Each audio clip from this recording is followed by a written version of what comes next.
I think that those families who do see that their kids are thriving a bit more, not being in the traditional classroom, and who are a bit disillusioned by the taste of school that they've seen during the pandemic time, I think those families might opt for something different. And even if it's 2% or 3% of all the families who are doing remote schooling right now, that'll be a huge number of people. And that could be a big influx into the world of alternative and self-directed education. Welcome to Tilt Parenting, a podcast featuring interviews and conversations aimed at inspiring, informing, and supporting parents raising differently wired kids. During this time of global school upheaval, I wanted to bring back to the podcast self-directed learning advocate Blake Boles. Longtime listeners to this show might remember Blake from our previous discussion on unschooling. If you haven't listened to that, it's worth going back and checking it out. I will link to it in the show notes page. Blake is the founder and director of Unschool Adventures, the host of the Off Trail Learning podcast, and the author of several books on unschooling, including The Art of Self-Directed Learning, Better Than College, College Without High School, and his brand new book just out this month, Why Are You Still Sending Your Kids to School? Now, most of us are not currently sending our kids to school in the traditional sense, and not by choice. I recognize that. But I'm guessing that this experience is disrupting many parents' ideas and assumptions about education and what it should or shouldn't look like for their child. And I know many are reconsidering whether they'll send their child back to school once they do reopen. This is precisely why I wanted to have Blake back on the show. Even parents who can't wait for schools to reopen will get a lot out of this conversation, as we've pretty much all been thrown into this grand experiment in remote learning together. I hope you find this conversation as thought-provoking as I did. Oh, and one last thing, be sure to tune into next week's episode, as I'm bringing a new topic to this show, and one that has been requested by many listeners. That topic is sleep. I will be talking with Dr. Roberto Olivardia about the relationship between ADHD and sleep challenges, and he has a lot of strategies for children struggling with sleep. So that's next week. And be sure to subscribe to this podcast so you don't miss when it drops. And now, here is my conversation with Blake.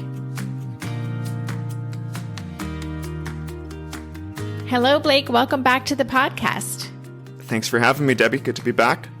I am happy to have you here for a very timely conversation. So actually, when we scheduled this conversation, it was initially the sole focus was going to be on your new book, which is called Why Are You Still Sending Your Kids to School? The case for helping them leave, chart their own paths, and prepare for adulthood at their own pace. And we are going to talk about that today, but now we're also recording this in the days of COVID-19, and there's so much to talk about when it comes to unschooling and what's happening in families. So does that all sound like a good plan to get into that? Let's dive into the murky waters. The murky waters, indeed. As a way to get started, I've read your bio in the introduction. And again, I encourage listeners, if you haven't and you're sparked by this conversation, definitely go back and listen to the first interview that I did with Blake. I'll have that in the show notes pages. But could you start by defining unschooling as a concept for those who aren't familiar with it? Sure. I think of unschooling as full-time self-directed learning. And so most homeschooling parents will start by thinking, okay, there's some things that my kid absolutely has to learn, math or foreign language or social studies, whatever it is. And then they can have some self-directed time after they do that mandatory stuff. And unschooling is about making the self-directed stuff paramount and making that first priority and saying, once my kid realizes that they need math or they need foreign language, I'm putting faith in them that they will figure out how to gain those skills, how to learn that content, how to jump through the necessary hoops. But the most important thing is that they learn how to be self-directed, they learn how to be intrinsically motivated, and that will solve most of their problems in life. Yeah, and this is what I love about this concept so much. And we also have talked about Ned Johnson and Bill Stixrud in their book, The Self-Driven Child. I know that you're a fan. I know that I'm a fan. My listeners are like, okay, Debbie, enough with this book because I talk about it all the time. Yeah. But there is a lot of research, right, that backs up this idea that given a chance to explore and learn in a way that taps into their intrinsic motivation, that these kids, even differently wired kids, can be very successful. I agree. And I would like to reinforce your obsession with that book because The Self-Driven Child is excellent. And Bill and Ned did a much better job of speaking to a wide audience of parents who are firmly in the conventional school system, than I have ever done in my books. And I had Ned on my podcast and I said, hey, your book essentially implicates conventional schooling at every turn. You don't say it explicitly, but it's there. And he said, yeah, we couldn't publish the book if we were going to be so inflammatory. So I agree with you, but we couldn't write those words in the book. And so I think all of us are of like mind here. So there's so many things I want to talk with you about today. So I want to have the conversation flow in a way that makes sense for listeners. But even just to talk about specifically what's happening right now, because again, as we're recording this, kids are really across the board home learning, or they're in some sort of a home education environment, whether they're doing virtual school, whether their schools are saying you're on your own, whether parents are saying my kid is not doing what you're asking and we're going to do things on our own. Can you talk about what's happening right now? How would you define what parents are experiencing in terms of this kind of new model that have been thrown into? The best definition that I've come across is remote schooling. That's what's happening. It's not fair to use the term homeschooling like we see in many big, media articles, because homeschoolers are not homeschooling right now. Homeschoolers are not allowed to go to the parks, the libraries, the museums, to hang out with the homeschool co-ops. Their lives are severely restricted. And so this is not a grand experiment in homeschooling, even though kids are spending lots of time in home. And so I'm I'm agnostic on how this is going to turn out for homeschooling in general, Debbie, because if a lot of people associate what's happening now with the term homeschooling, that will actually be quite a negative association. But I do feel optimistic that there will be some sliver of families for whom this turns out to have positive effects. And when school resumes, let's say in fall, they're going to say, do we have to go back to that? What are our other options here? They will have received a chance to rethink the normal approach, and that will be a beneficial thing in the long run. Yeah, I agree with you about the potential backlash. And I've seen this come up a lot in just the Facebook groups that I participate in, whether it's my Tilt Together or some homeschooling, unschooling Facebook groups that I'm in, that everyone's saying, to be clear, what you are experiencing is not homeschooling. And I do have a concern about perpetuating misunderstanding about how homeschoolers, unschoolers actually, do school.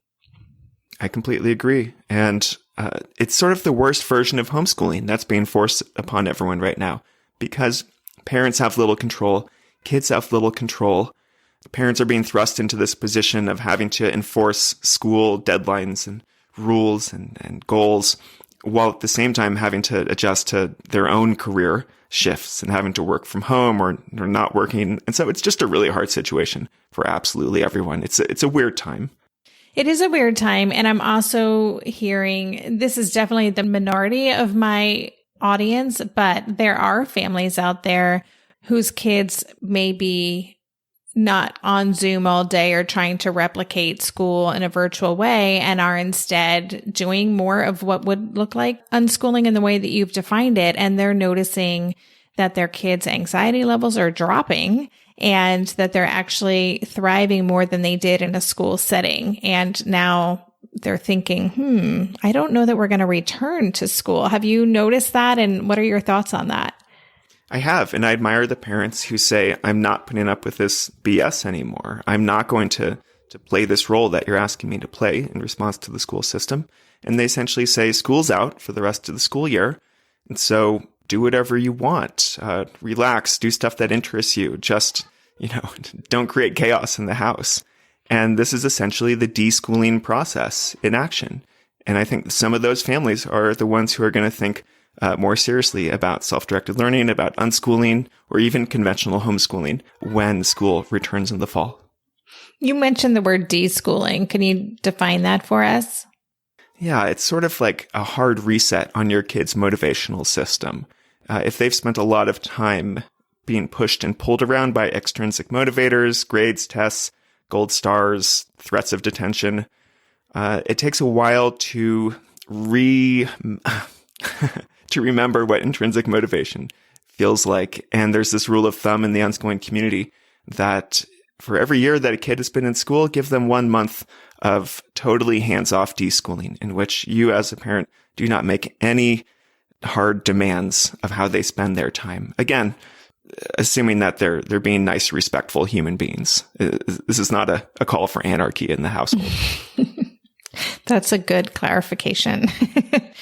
So, okay, I would love to address this article that we were discussing earlier before I actually hit record. This is an article that's been shared widely in groups that I'm in. It was in Harvard Magazine, and it was about the risks of homeschooling, and I'm using air quotes when I say risks, but it was a very anti-homeschooling article. Can you kind of summarize the point of view of the article and the conference that was supposed to happen surrounding this conversation? Sure. The article was not new or surprising. It's the same thing that we've seen for decades, where someone who feels concerned about the welfare of children says, hey, homeschooling laws in the United States are so relaxed that they can be used, and they have been used, to cover up cases of child abuse, of hardcore neglect, of hardcore sheltering and attempted indoctrination. And the author of the article cites the book Educated by Tara Westover, which, when I read that book, it's a fantastic memoir. But the first thing I thought was, oh my gosh, this is what people are going to associate with homeschooling. And that is what came out of this Harvard article. Essentially, this professor said, homeschooling is just a big cover-up for abusive parents. And then the homeschooling universe online immediately pushed back and said, you don't know what you're talking about. And of course, they're correct. But this Harvard professor also has part of the truth too, because there are documented cases of terrible things happening because there was no set of eyes on this kid outside of their own immediate family. And so it's a really tendentious conversation, and I don't think that there are any easy answers here. People who say you should definitely highly regulate homeschooling almost to the point of making it impossible. To me, those people are clearly wrong, and they're not looking at the evidence of successful homeschooling in the United States and in other countries over the past many decades. But on the other side, people who say homeschooling is 100% a family's right, and there should be zero oversight, and that's an illegitimate function of the government. I don't think those people have all the truth either, because when we point to some of these really horrible things that have happened that are often associated with more hardcore religious families, for example, an educated Tara Westover's family was considered outsiders in their own sect of Mormonism. And so those cases do exist, and we have to address that reality. We can't just brush it away, because the people who are organizing this conference, for example, they're concerned about child welfare in a very universal sense. They want to make sure no kid is allowed to be horribly abused. And that's where they're coming from. It's a positive motivation, and we just need to make sure that they don't go too overboard with unintended consequences. Yeah. People have been reaching out to me and asking if I formally responded or written about it. Have you played a role in the counter argument to this dialogue that's happening right now? No. And I think that there's been enough of a flood of counter arguments already that my voice is not necessarily needed here, nor would it be that useful. Homeschooling is very popular. If anyone actually tried to change the laws in the US, there would be a lot of grassroots resistance to that.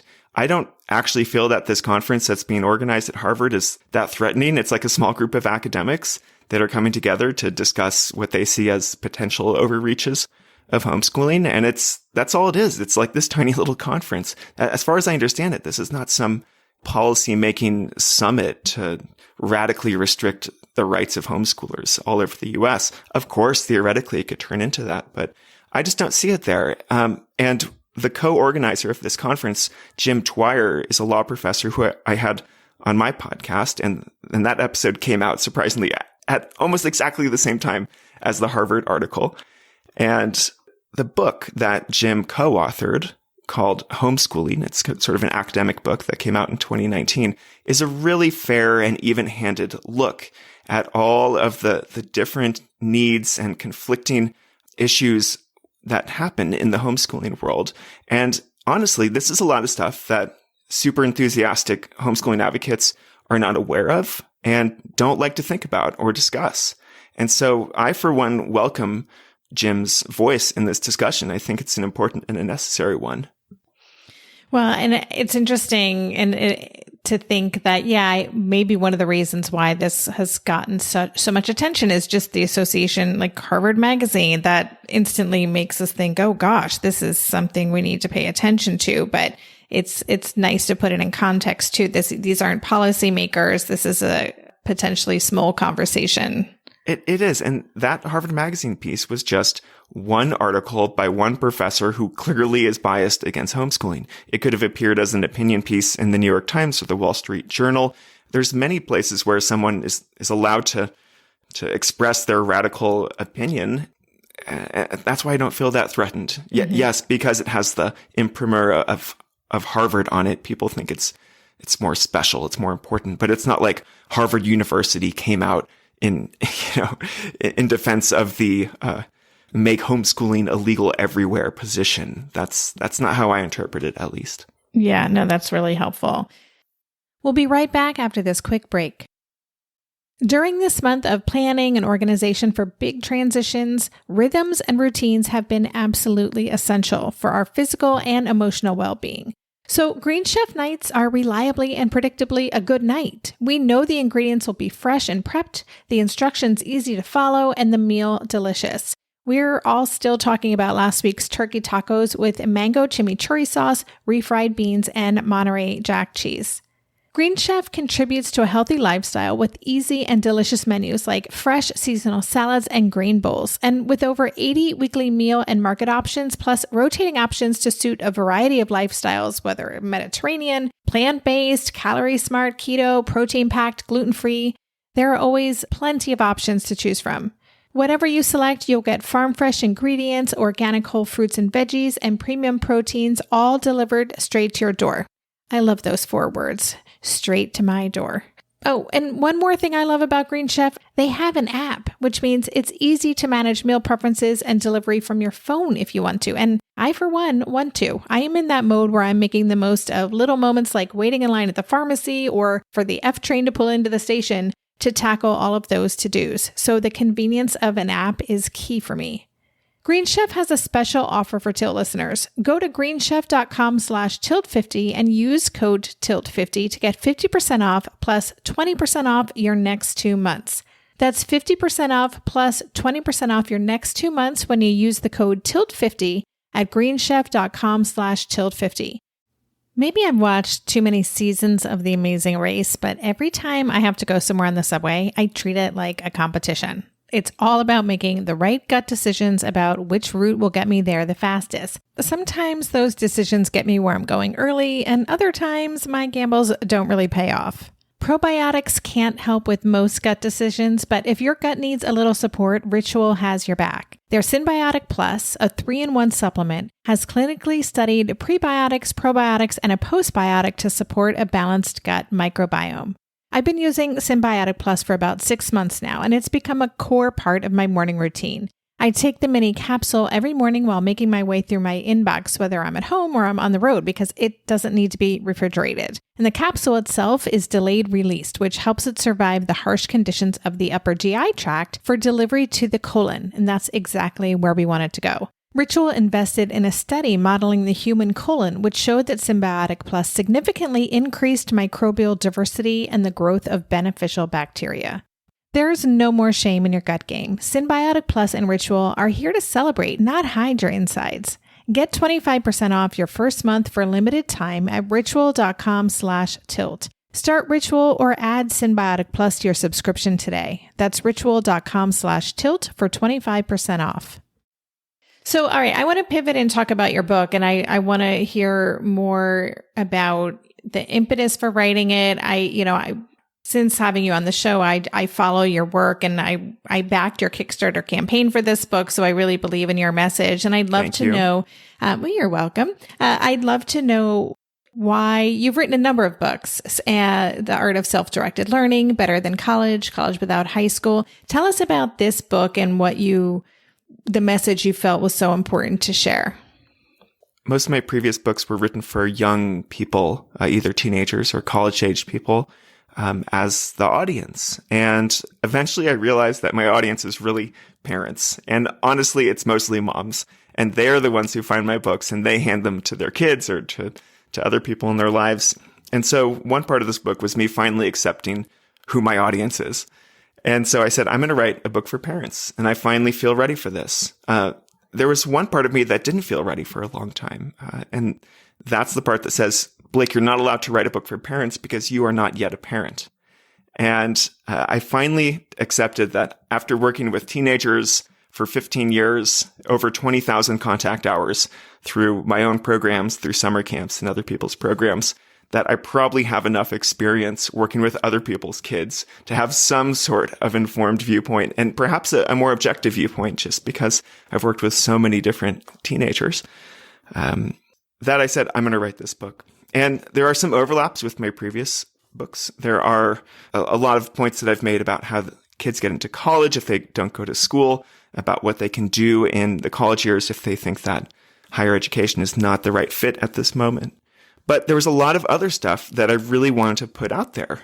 For example, there is a lot of nuance in the research, the academic research that's been done in the alternative education world, especially in the homeschooling and the unschooling world. And some of it is kind of surprising in the sense that it's highly flawed research. Some of the most popularized research comes ultimately from the HSLDA, the Homeschool Legal Defense Association, and they don't do a very good job historically of comparing homeschoolers to their socioeconomic peers when they're saying homeschoolers do better in college, homeschoolers do better on standardized tests. None of that is true as far as I've seen. But there is some truth that I think is reassuring, which is that the best research shows that homeschooling will neither hurt nor help your kid when it comes to traditional academic indicators or getting into college or performing in college or getting into whatever career path a young person wants to get into. It simply does not make a significant difference one way or the other. So that's something I really wanted to share in this book. Also, I've been reviewing the work of Peter Gray, his arguments that are based on anthropology and the idea that hunter-gatherers, or what other anthropologists call forager societies, the fact that they let their kids play all day. That's an argument that I pick up and explain and refine in my book, because I think this idea of work versus play is very interesting and very deeply ingrained. And we think that, yes, it's okay for young kids to play, but as kids get older, just playing all day is no longer an acceptable thing. And to me, there is a good amount of truth to that, but it's not because of our societal mores. It's because adolescents want to contribute. They want to become part of adult society. And historically, we have enabled them to be part of adult society and to contribute. A 14-year-old 100 years ago probably had real responsibilities and real freedoms and felt like they were progressing towards adulthood in a meaningful way. And today, adolescents are in this weird limbo state where they are either legally prohibited from working, or they are simply not able to do the more complex knowledge work that our society is increasingly demanding. And we've put them in this holding chamber we call school, give them a bunch of make work, act like it's really important, But really, it's a big signaling game. They have to jump through all these hoops to prove that they are conscientious, slightly conformist workers. School is more about, it makes it easy for employers to sort potential applicants. That is what I've determined, and that's what I explained in the book, to be a big function of the conventional school system, in addition to it merely being a childcare service and also a social welfare service provider. So there's all this stuff that I wanted to share with the world that I think fills in a lot of the gaps and the doubts that parents have when they hear about alternative options, when they hear about homeschooling, unschooling, radical alternative schools. They say, okay, that will work for some kids, but I don't think it's a safe route for my kid.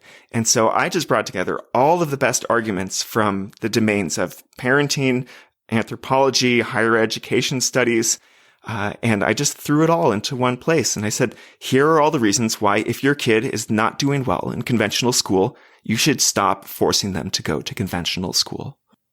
So good. So good.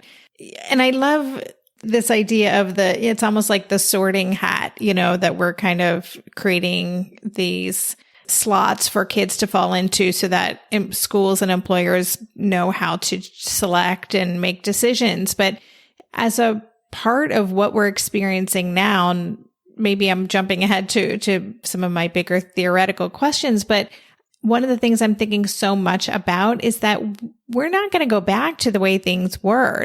I've just been hearing more and more schools saying they are either not going to grade this year, they'll do pass fail. Schools are going to come up with new systems for assessing students' competency and mastery in certain areas.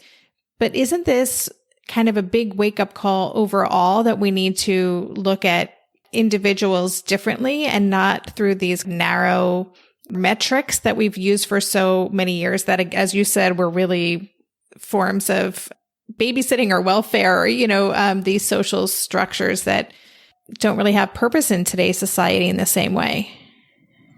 I would like to believe that, Debbie, but I am really skeptical about that. I think that the institution of conventional schooling, especially public schools, is really powerful. It's something that all of us want to believe in. We want to believe we can make it work.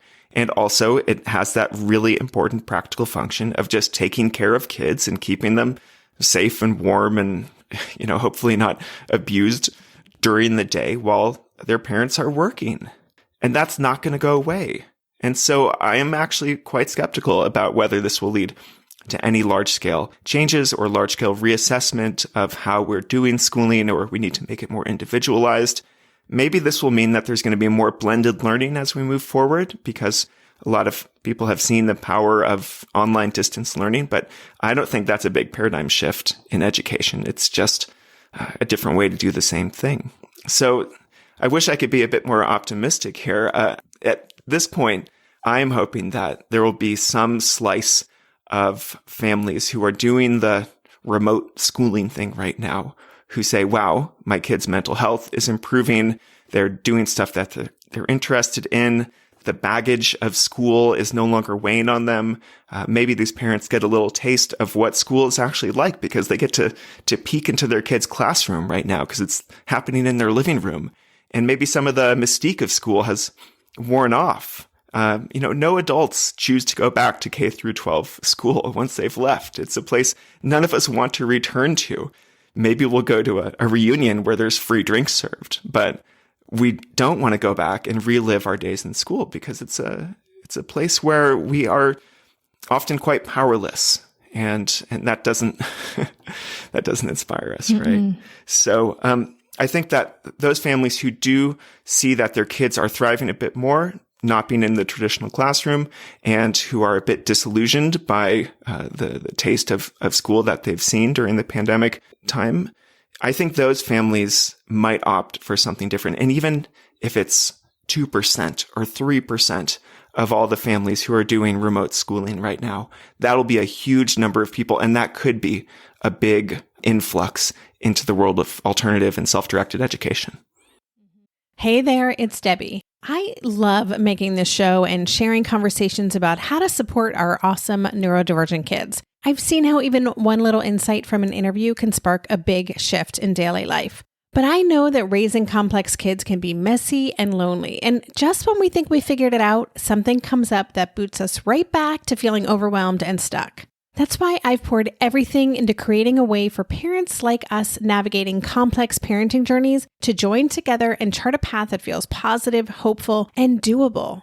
It's the brand new Differently Wired Club experience. In the club, you'll get personal support from me and other seasoned parent coaches, 6 live calls every month where you can connect and get your personal questions answered, the opportunity to learn directly from authors and experts like I have on this show, monthly themes for getting specific and tactical, an exclusive private podcast feed, and the best, most generous community of parents. Seriously, these folks show up for themselves and each other, and that right there is really everything, because it's a daily reminder that we're not alone. Our kids aren't broken, and we have totally got this. The recently rebooted Differently Wired Club is on a brand new platform with its very own iOS and Android app. It is such a great space. However you learn, whatever your style, no matter the ages, genders, and neurodivergent profile of your children, the Differently Wired Club can help you cultivate the positive shifts you're hoping for. Join us today by going to tiltparenting.com/club. That's tiltparenting.com/club. I hope to see you on the inside. If you're a parent, I invite you to join us at the Mindful Mama podcast, where it's all about becoming a less irritable, more joyful parent. With sometimes hilarious and always thought-provoking experts and friends, at Mindful Mama, we know that you cannot give what you do not have. And when you have calm and peace within, then you can give it to your children. I'm Hunter Clark-Fields, and I can't wait to see you there. Listen in to the Mindful Mama podcast. Yeah, I'm thinking there are lots of parents who are noticing maybe that, yes, my child is less anxious or seems to be engaging more, especially kids who are maybe older kids who are using this opportunity to do other areas of interest and focus on some other things. And I'm seeing this kind of question, right? So parents, it feels so big to make a decision like this because there's so much fear wrapped up in the unknowns about what this looks like, if this is a new concept for families. You know, I was just thinking of the movie Speed, and it's like, stay on or get off, you know, and I think a lot of parents are at that place, but the fear is real, right? The fear of getting off the freeway and deciding to forge your own path is real for so many people, especially if this is something they've never considered before. So do you have thoughts on things parents could be considering or ways to kind of question the assumptions that they've had? Or is that really what they'll find within your book? They'll definitely find it within the book. I think that the fear is real. It's powerful.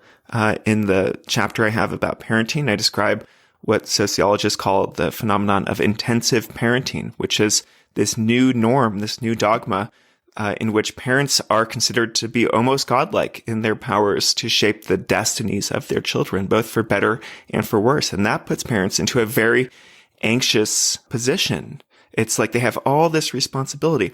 And I cite a lot of research in the book saying that is not true. You don't have as much control as you think. That's the title of chapter 4.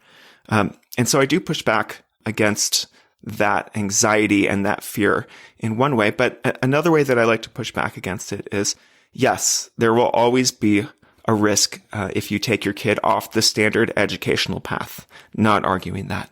But we have to look at the other risks too. And I say that there's 3 good metrics when you're considering whether school works for your kid or not. And those are engagement, boredom, and stress.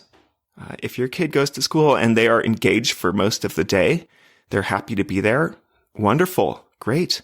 If they don't experience that much boredom, or it's not a very negative form of boredom, then that's a good thing. And finally, if they have tolerable levels of stress, if the stress is mostly of the positive variety, for example, students who sign up for band and they have this big performance coming up and they're stressed about that, that's a good form of stress. That's a form of stress we want to invite into our lives and learn how to navigate. But if your kid is experiencing toxic levels of stress, as Ned Johnson and Bill Stixrud describe it in The Self-Driven Child, when they are completely overwhelmed by the demands of school, and it could come from the teachers, it could come from their peers. If they are not able to cope on a day-to-day basis, if the boredom is overwhelming, if they are really seldom engaged, then it's a huge, huge risk to consider continuing to do that year after year. That is putting your kid into the meat grinder, and every time they stick their head up for air, you're pushing it back down.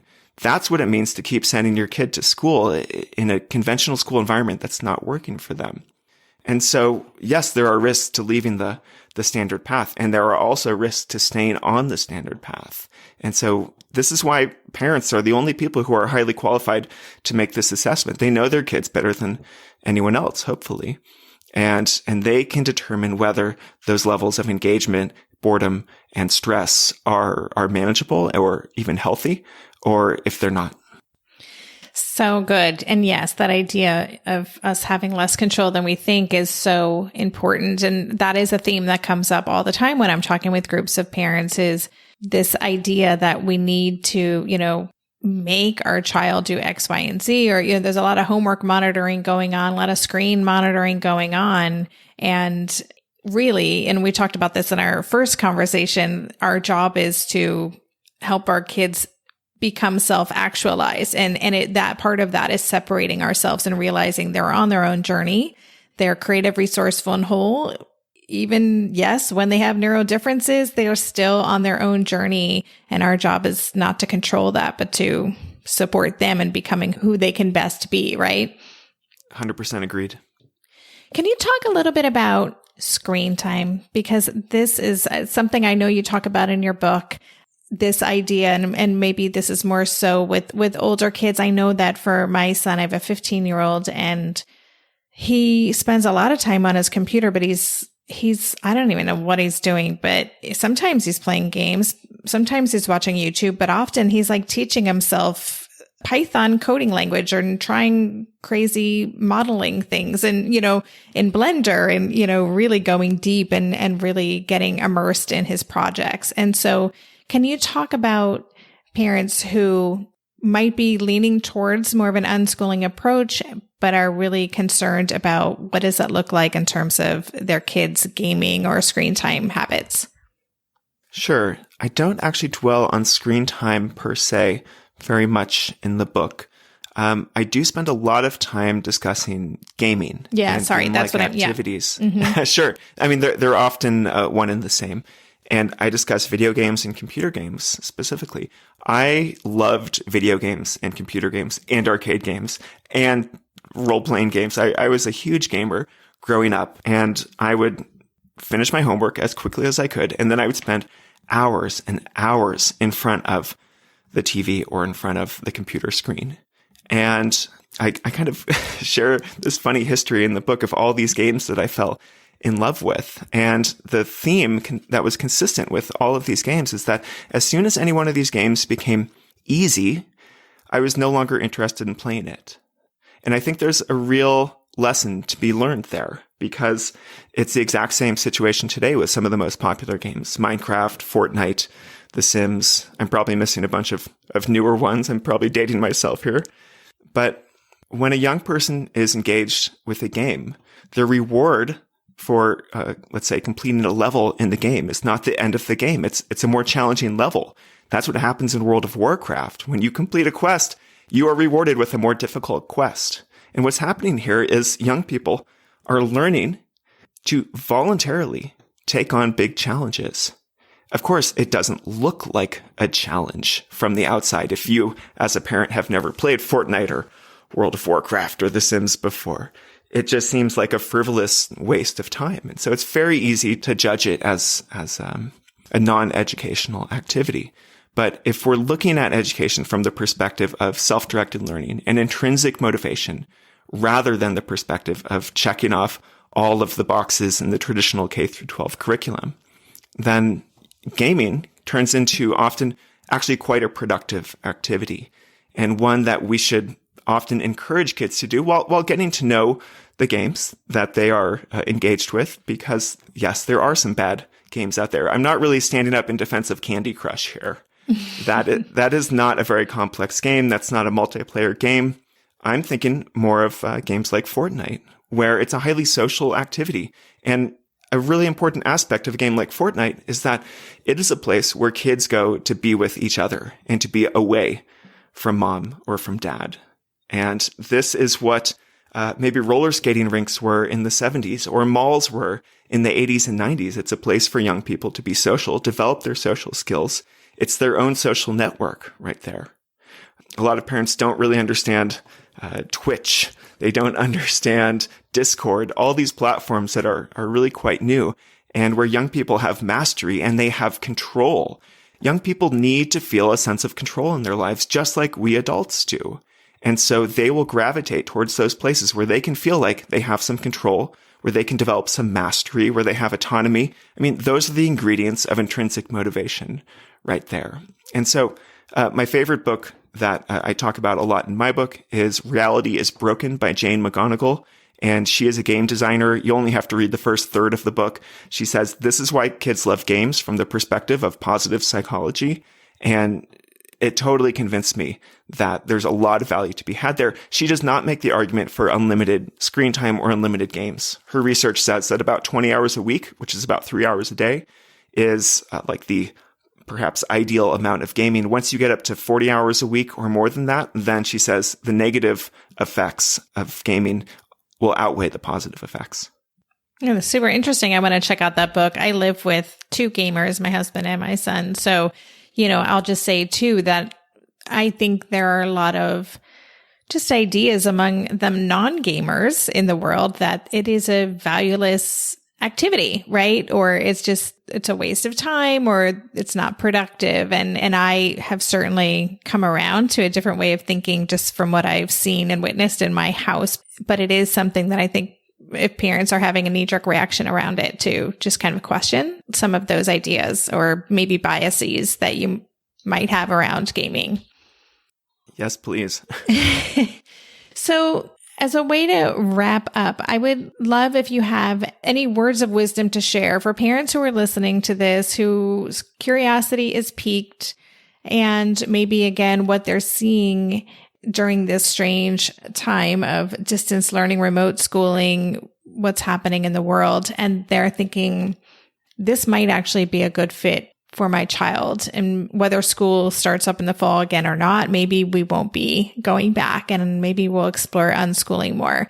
What would be any first steps that you would suggest a parent take to assess if this is really right for their child and their family?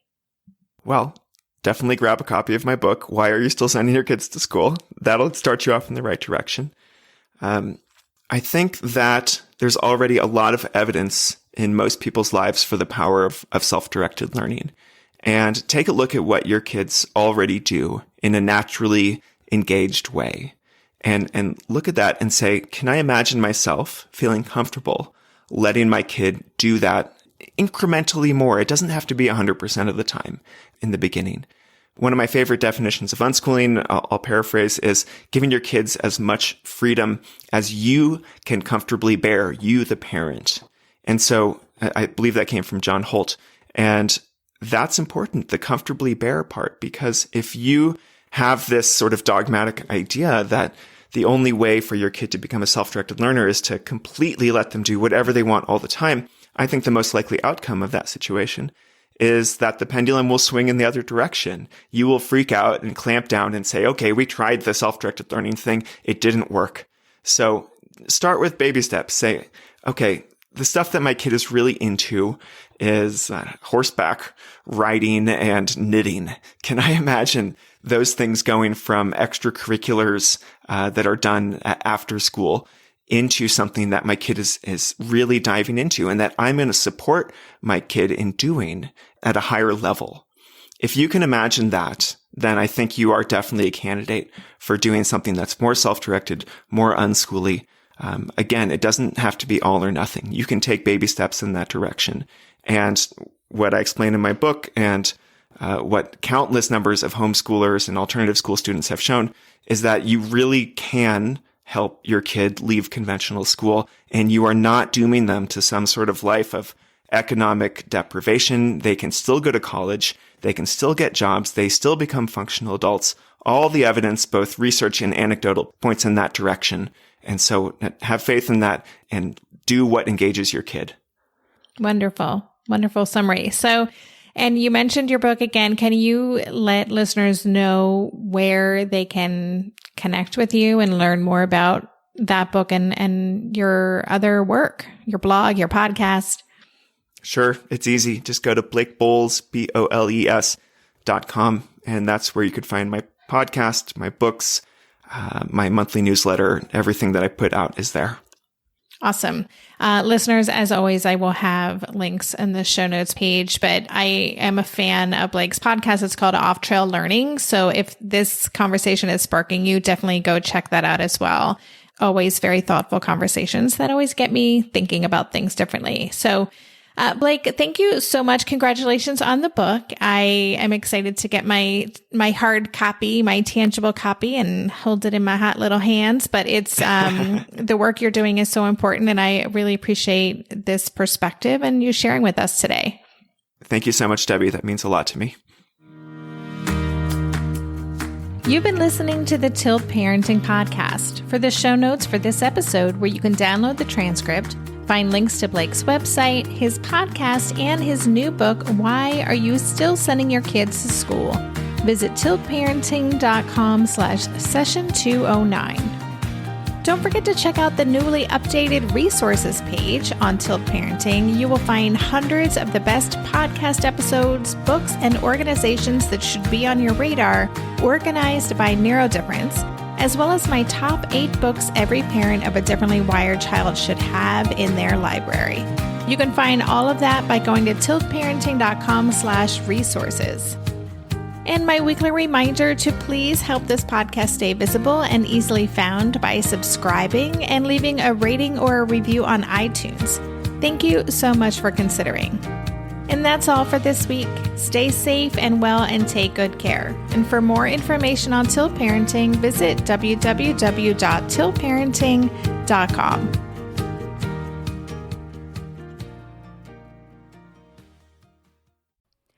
Hey, are you a parent of a teenager? Are you feeling overwhelmed about how to be what they need while also holding limits and boundaries that keep them safe? Are you tired of conversations that negate how messy this season of parenting is? Well, I've got you. My name is Casey O'Rourke. I am a positive discipline trainer, parent coach, and the host of the Joyful Courage podcast.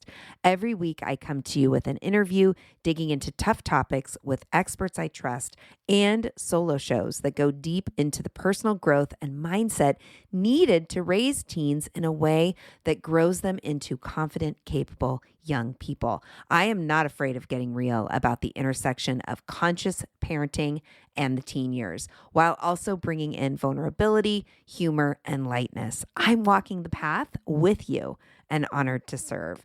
Listen to Joyful Courage on Apple Podcasts, Spotify, or wherever you consume podcasts.